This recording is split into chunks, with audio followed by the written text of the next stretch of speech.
पिछले दिन हम लोग चर्चा कर रहे थे कि भारत के विकास में, भारतीय अर्थव्यवस्था में विभिन्न क्षेत्रों का महत्वपूर्ण योगदान रहता है। तो उसको हम 3 श्रेणियों में बताए हुए थे, क्षेत्र में बांटे हुए थे: प्राथमिक, द्वितीयक और तृतीयक। तो प्राथमिक क्षेत्र के बारे में भी हमने स्पष्ट किया था कि वैसा क्षेत्र जिसका संबंध डायरेक्ट प्रकृति से जुड़ा होता है, प्रथम रूप में ही वस्तु को तैयार करना। इसलिए ऐसी वस्तुओं का जिसका डायरेक्ट प्रकृति के साथ संबंध रहता है, तो ऐसे क्षेत्र को हम प्राथमिक क्षेत्र में रखते हैं। और इसमें हमने कहा था कृषि उत्पादन का, कृषि का कार्य यानी खेती बाड़ी का कार्य, मछली पालने का कार्य, लकड़ी कटाई आदि का कार्य, ये सब प्राथमिक क्षेत्र में आता है। और प्राथमिक क्षेत्र का रूपांतरित यानी कन्वर्टेड, परिवर्तित रूप जो है वह द्वितीयक क्षेत्र के रूप में आता है। ऐसा क्षेत्र जो प्राथमिक क्षेत्र के बाद का जो स्टेज होता है, ऐसे क्षेत्र को हम द्वितीयक क्षेत्र मानते हैं। यानी जैसे कि कपास तैयार करना, कपास का उत्पादन करना, तो कपास की खेती जो हो गई वह हो गया प्राथमिक क्षेत्र। और उस कपास से जब हम कपड़ा का उत्पादन करते हैं, तो ये कपड़े तैयार करना उद्योगों के द्वारा प्राथमिक से, जो प्राथमिक हुआ कपास को उत्पादित करना। और दूसरा रूप जब होता है, वो दूसरा स्टेज के रूप में, वो कपड़ा के रूप में बनाने के रूप में आता है। तो उद्योग से संबंधित जितने भी क्षेत्र आते हैं वो सब द्वितीय क्षेत्र में आता है। वे सारी वस्तुएं जिसको कि हम प्राथमिक क्षेत्र के बाद का परिष्कृत रूप के रूप में जानते हैं, उसे हम द्वितीय क्षेत्र के रूप में जानते हैं, यानी द्वितीय क्षेत्र करते हैं। और तृतीय क्षेत्र में जो प्राथमिक और द्वितीय दोनों क्षेत्र के आधार पर उसमें जो सेवा का कार्य होता है, तो उसको हम तृतीय क्षेत्र के रूप में जानते हैं, यानी सहयोग करता है प्राथमिक और द्वितीय क्षेत्र के लिए, इसीलिए इसको हम तृतीय क्षेत्र कहते हैं। तो इस तरह से ये आपने क्लियर तीनों क्षेत्रों को जाना: primary, secondary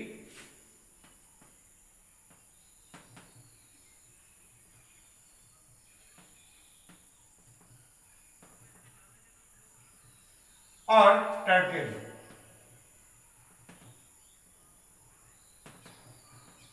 tertiary, primary, secondary और टर्टियरी। तो इस तरह से आप लोगों ने टर्टियरी, TIARY, टर्टियरी, तो इसको आप लोगों ने तीनों क्षेत्र में देखा। अब है कि इसको जब हम डायग्राम के रूप में प्रस्तुत करेंगे तो कैसे करेंगे। तो आपकी पुस्तक में हमने पिछले दिन थोड़ा सा संकेत करने का प्रयास किया था कि जो वर्तमान स्वरूप है, तो 2019 तक का आंकड़ा को मैंने प्रस्तुत किया था, किंतु आपको जो पुस्तक में दी हुई है यह डाटा, तो इसको ध्यान में रखना है। सर्वप्रथम पहला जो ये डायग्राम है, ओ एक्स एक्सिस पर हम वर्ष को दर्शाते हैं, और दूसरा जो है वह है ओ वाई, इस पर हम इनकम को दर्शाते हैं करोड़ में। 10,000 करोड़, 20,000 करोड़, 30,000 करोड़, 40,000 करोड़, 50,000 करोड़, 60,000, 70,000, 80,000, 90,000 करोड़, इस प्रकार से। तो 1973 ईस्वी का एक हम आंकड़ा प्रस्तुत करते हैं। ये आंकड़ा जो है, इसमें हम देखते हैं कि यहां से लगभग 10 जीरो से और 20 के बीच में, 20,000 के बीच में लगभग 15 यही आता है। तो ये फ्री हैंड से हमने किया है। आप याद रखेंगे कि जब भी डायग्राम वगैरह की बात हो, आप लोग जैसे मैथमेटिक्स में डायग्राम का और ग्राफ पेपर का डिमांड करते हैं, इस तरह का यदि आप डायग्राम के माध्यम से बनाते हैं, यानी वो ग्राफ पेपर पर यदि बनाते हैं, तो 100% सही होगा वो डाटा और ग्राफ।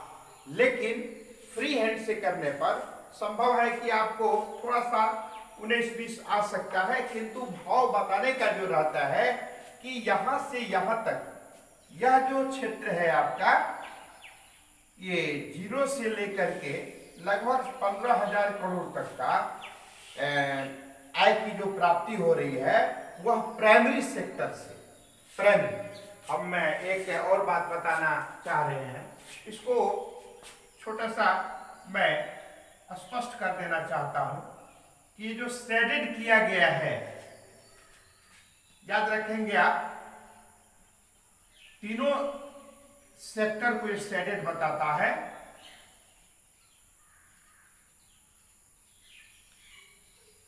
तीनों सेक्टर को। तो मैंने टर्टियरी सेक्टर्स को टिक लगाया है, आप देख रहे हैं।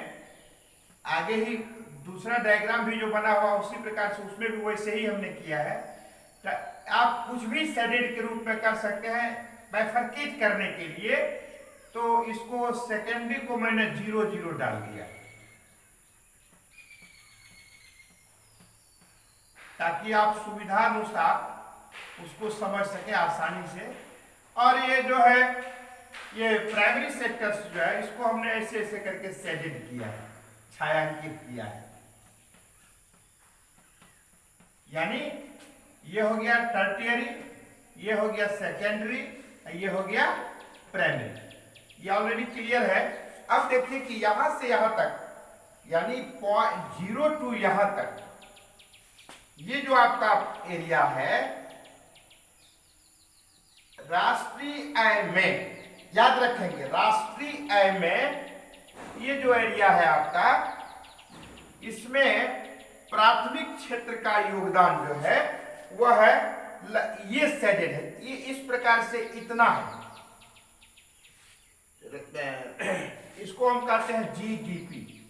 जीडीपी आपको हम पहले भी चर्चा किए थे, शायद याद होगा। इसका मतलब होता है GROSS, ग्रॉस।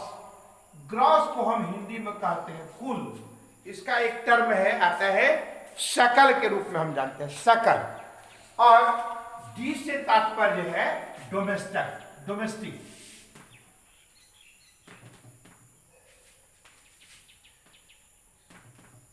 डोमेस्टिक प्रोडक्ट, यानी एक देश के अंतर्गत विभिन्न प्रकार की वस्तुओं और सेवाओं से प्राप्त आय को ही हम, के योग को ही हम जीडीपी, शॉर्ट में जीडीपी के नाम से जानते हैं। तो इधर यहां क्लियर हो रहा है कि जीडीपी में प्राइमरी सेक्टर का योगदान जो है, इस प्रकार से ये छायांकित है, ऑलरेडी क्लियर हो गया है। उसी प्रकार से जब हम सेकेंडरी सेक्टर की बात करते हैं, तो आपको यह स्पष्ट यहां पर क्लियर है, ये बहुत कम है, यह इतना ही बड़ा है, ठीक है ना। ये है सेकेंडरी सेक्टर का, यानी कि उद्योग आदि से संबंधित वस्तुओं एवं सेवाओं से जो आय की प्राप्ति होती है एक देश के अंतर्गत, उसको हम लोग सेकेंडरी सेक्टर में मानते हैं। और जीडीपी में इसका योगदान यही है। 1973 का आंकड़ा है। और इसके बाद जो आप देख रहे हैं यहां से यहां तक, तो द्वितीय का बहुत कम है, किंतु इससे थोड़ा सा ज्यादा तृतीय क्षेत्र का है। तो इसमें क्या है कि आप देख रहे हैं कि ये एरो जो टिक जो किया हुआ है, ये इंडिकेट करता है, it indicate to your tertiary sectors. तो इसमें प्राइमरी से कम है किंतु सेकेंडरी से ज्यादा है। इसका मतलब हुआ कि इसका जो एरिया है वह है अधिक है सेकेंडरी सेक्टर के अपेक्षा। अब है कि इसका मतलब हुआ कि देश के डोमेस्टिक इनकम में, यानी कि एक देश के सकल घरेलू उत्पाद में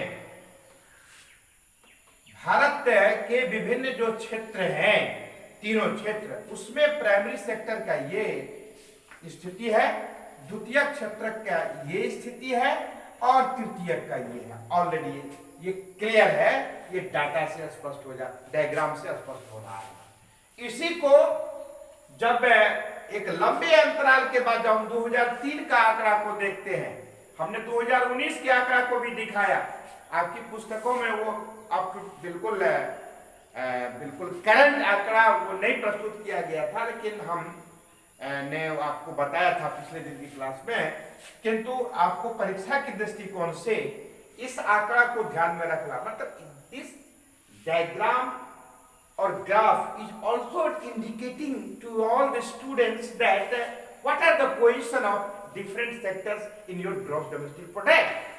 तो यहाँ पर क्या है, अब हम 2003 का आंकड़ा को जब देखते हैं तो पहले की अपेक्षा इसमें वृद्धि हुई है। देखिए पहले यहाँ ही था, निश्चित रूप से यहाँ से ये यहाँ लगभग ये है, अब ये इतना लगभग का जो है यहाँ से यहाँ तक का और वृद्धि हो गई। यानी 2003 में 1973 की अपेक्षा प्राइमरी सेक्टर में बहुत वृद्धि हुई है इनकम। किंतु उद्योग में भी देखिए पहले कितना था, इतना ही था राष्ट्रीय में, यानी सेकेंडरी सेक्टर का जो शेयर था बस इतना ही था, किंतु अब यह शेयर बढ़ के देखिए इतना हो गया। इट मीन्स इसका तो विकास हुआ है, इस क्षेत्र में भी प्रगति हुई है, किंतु इससे बहुत ज्यादा प्रगति सेकेंडरी सेक्टर में हुई है। इसके बाद तीसरा स्टेज को आप देखते हैं टर्टियरी सेक्टर, इसमें तो बेतहाशा वृद्धि हुई है, बहुत गजब की वृद्धि हुई है। इसका मतलब हुआ कि जो टर्टियरी सेक्टर है इसमें बहुत ज्यादा इजाफा हुआ है। तो सकल घरेलू उत्पाद में आप इस तरह से देखते हैं कि प्राथमिक क्षेत्र का 2003 के आंकड़ा में और 1973 के आंकड़ा में बहुत बड़ा परिवर्तन हुआ है। यह इशारा करता है, यह इंडिकेट करता है कि प्राइमरी सेक्टर का जो है वह शेयर और सेकेंडरी सेक्टर का शेयर और टर्टियरी सेक्टर का, तो प्राइमरी सेक्टर के शेयर में वृद्धि तो हुई है, किंतु सेकेंडरी में बहुत वृद्धि हुई है, किंतु सबसे अधिक वृद्धि जो हुई है वह टर्टियरी, जहां पर पहले आपका ग्रॉस डोमेस्टिक प्रोडक्ट के माध्यम से, यानी कि सकल घरेलू उत्पाद कुल इतना ही था, आज यदि इसको हम यहाँ 100 मान लेते हैं तो यहाँ तक, यहाँ से यहाँ तक, इस लेवल तक 2003 ईस्वी में पहुंचा है। अब है कि इसका जो परसेंटेज है बढ़ने का, इसका जो परसेंटेज है बढ़ने का 1973 की अपेक्षा, और इसका जो है परसेंटेज बढ़ने का टर्टियरी सेक्टर का, ये ऑलरेडी आप सबके बीच में यह स्पष्ट हो रहा है कि टर्टियरी सेक्टर बहुत तीव्र गति से वो बढ़ रहा है। अब है कि जब हम ये तो हमने केवल इनकम को शो किया है इस डायग्राम में, डायग्राम ये ए, इसको ए मान लीजिए, डायग्राम ए मान लीजिए, ये डायग्राम बी मान लीजिए। तो डायग्राम ए में हमने इनकम को शो किया है, और डायग्राम बी को अब आइए। अब डायग्राम बी में क्या है, अब देखिए कि इसमें, इसको आप डायग्राम बी मान लीजिए। इसमें भी ठीक उसी प्रकार से क्या किए हैं हम, जीरो को यानी कि जीरो यानी ओ एक्स एक्सिस पर हमने ईयर को दर्शाया है, वाई ईयर, ठीक है। और इसको हमने परसेंटेज क्या दर्शाया है, जीडीपी।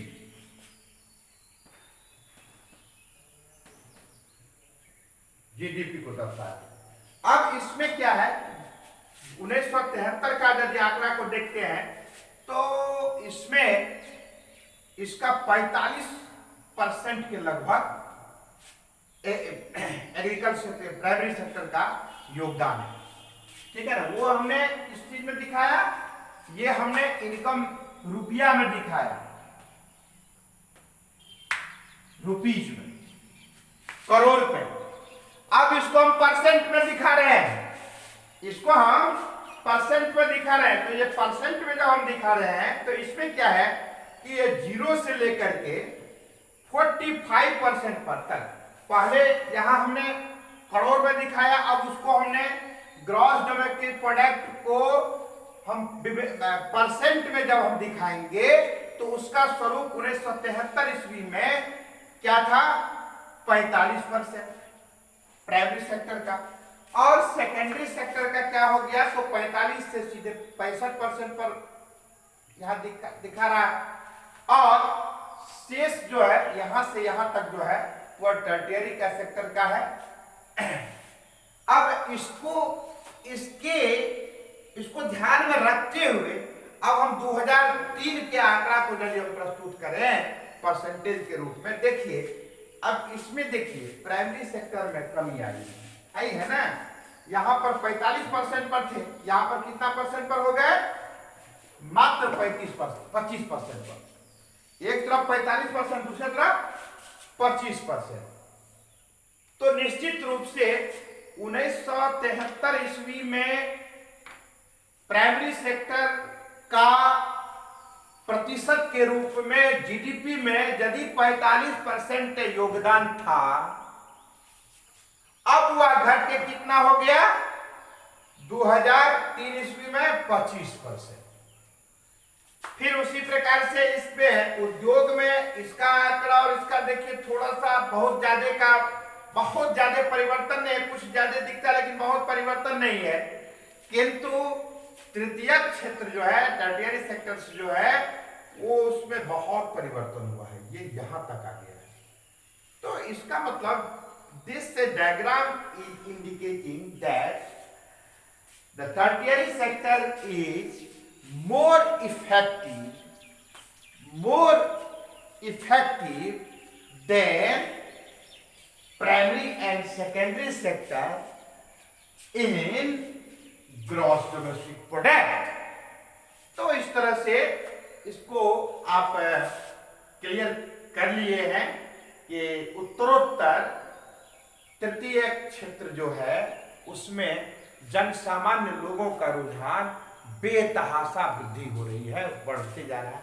अब एक छोटा सा उदाहरण, ऐसा क्यों, आप कल्पना करें ऐसा क्यों हो, क्यों नहीं प्राइमरी सेक्टर में भी इसी प्रकार से वृद्धि हो रही है।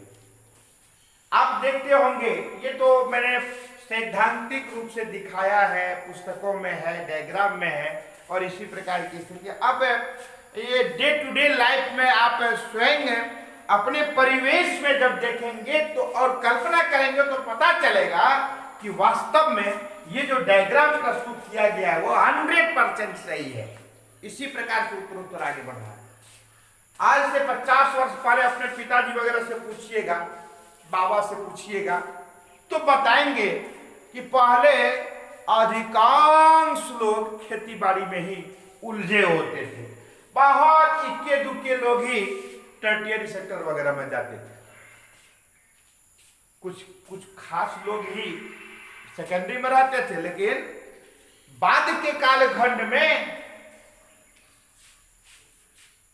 तथाकथित पहले के समय में 50 वर्ष पहले, 45 वर्ष पहले, 40 वर्ष पहले जिन परिवारों में 100% प्राइमरी सेक्टर से जुड़े होते थे सभी सदस्य। आज उस परिवार का भी यदि आप अवलोकन करें तो पाएंगे कि यदि 10 सदस्य है तो 4-5 सदस्य जहां अब वो टर्टियरी सेक्टर में चला गया है। टर्टियरी सेक्टर के भी दो भिन्न एक पार्ट होते हैं, एक प्राइवेट सेक्टर होते हैं, एक पब्लिक सेक्टर होते हैं। जो गवर्नमेंट से जुड़ा होता है वो पब्लिक सेक्टर में आता है, प्राइवेट होता है जो व्यक्ति विशेष के अंतर्गत आता है। और कृषि पर से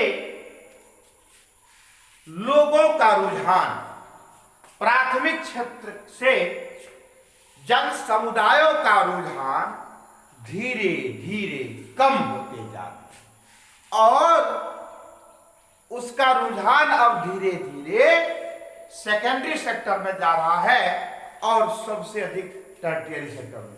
अभी देखिए ये जो महामारी की जो स्थिति है जापते है कोरोना वाली, इसमें क्या है कि श्रमिक मजदूर लोग भाग रहे हैं। गांव क्यों, शहर क्यों गए, महानगर क्यों गए, दूसरे राज्य क्यों गए? इसलिए कि वहां उद्योग धंधे कल कारखाने हैं या विभिन्न प्रकार की सेवा का अवसर वहां पर अधिक है। इसीलिए ऐसे परिवार के लोग जो पहले 100% प्राइमरी सेक्टर से जुड़े होते थे, उनका कार्य क्रियाकलाप प्राइमरी सेक्टर का होता था, अब वो भी बेहतर जीवन जीने के लिए ऐसे क्षेत्र की ओर मुखातिब हो रहे हैं, आगे बढ़ रहे हैं। हो रहा है ना, आज मजदूरों का फिर घर वापसी हो रही है। जो पहले खेती बाड़ी में थे, उद्योग में चले गए, यानी क्रियाकलाप में चले गए क्षेत्र में, तो अब इसका एक प्रमाण आपको देखने को मिल रहा है। पहले सभी लोग खेती बाड़ी करते थे। एक किसान को 4 संतान होता था तो चारों खेती में जुड़ जाते थे। उस 4 के 4 संतान हुए तो 16 4 20 संतान हुए, वो भी सभी के सभी उसी में इन्वॉल्व हो जाते। इक्के दुक्के ही संभव होता था कि कोई और कार्य क्रियाकलाप में अपना समय देते थे। किंतु अब के समय में क्या है कि ऐसे सामान्य सभी व्यक्ति अब चाहते हैं, उनका ज्ञान का विकास हुआ है और वो चाहता है कि अन्य लोगों की भांति हम लोग भी जो बहुत पिछड़े हुए हैं, हम लोग भी अपना अधिक से अधिक प्रगति करें, विकास करें, डेवलप करें, एक बेहतर जीवन जी सकें। इसके लिए विभिन्न क्षेत्रों में सेकेंडरी और टर्टियरी सेक्टर में अधिक से अधिक उनका रुझान बढ़ा है और यही कारण है कि उत्तरोत्तर इसका आप दिख रहे हैं कि क्या है कि डोमेस्टिक प्रोडक्ट में टर्टियरी सेक्टर का जो शेयर है बहुत अधिक बनते जा रहा है। तो इस तरह से क्लियर हो रहा है। अब एक बात और हम बता देना चाहेंगे कि ये जो डायग्राम आपने देखा,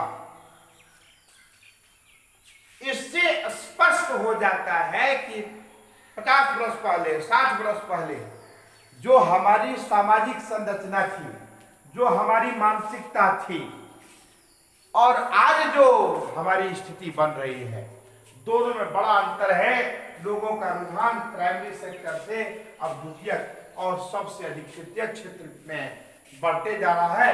यही कारण है कि सकल घरेलू उत्पाद यानी ग्रॉस डोमेस्टिक प्रोडक्ट में प्राथमिक क्षेत्र का योगदान क्रमशः कम होते जा रहा है, द्वितीय क्षेत्र का योगदान भी बढ़ा है, किंतु तृतीय क्षेत्र का योगदान में बेतहासा वृद्धि हुई है। अब है एक और है, किंतु समय की मर्यादा है, हम अफसोस जाहिर करेंगे। अब हम जो बहुत महत्वपूर्ण है, किंतु मुझे मौका मिलेगा तो अगले दिन बताएंगे, क्योंकि उस डायग्राम को फिर बना करके प्रूफ करने का मतलब है थोड़ा ज्यादा समय लगेगा और वो लोड नहीं ले पाने के कारण परेशानी आ सकती है। तो इसीलिए हम चाहेंगे कि आज यही दोनों डायग्राम के अतिरिक्त हम आगे नहीं बढ़े। किंतु एक बात मैं बता देना चाहता हूं कि अगला जो प्रोग्राम हम प्रस्तुत करेंगे बहुत आसान है। समय 5-7 मिनट और यदि हम दे दें तो वह भी प्रस्तुत हो सकता है। उसमें हम बताएंगे कि अब रोजगार का जो अवसर है, एम्प्लॉयमेंट की जो स्थिति है, वह प्राइमरी, सेकेंडरी और टर्टियरी सेक्टर की क्या है, what are the position of primary sector, secondary sector and tertiary sector in employment, यानी रोजगार की क्या स्थितियां हैं, इस पर हम लोग अब अगले दिन चर्चा करेंगे। आज के इस टॉपिक में इतना ही, धन्यवाद।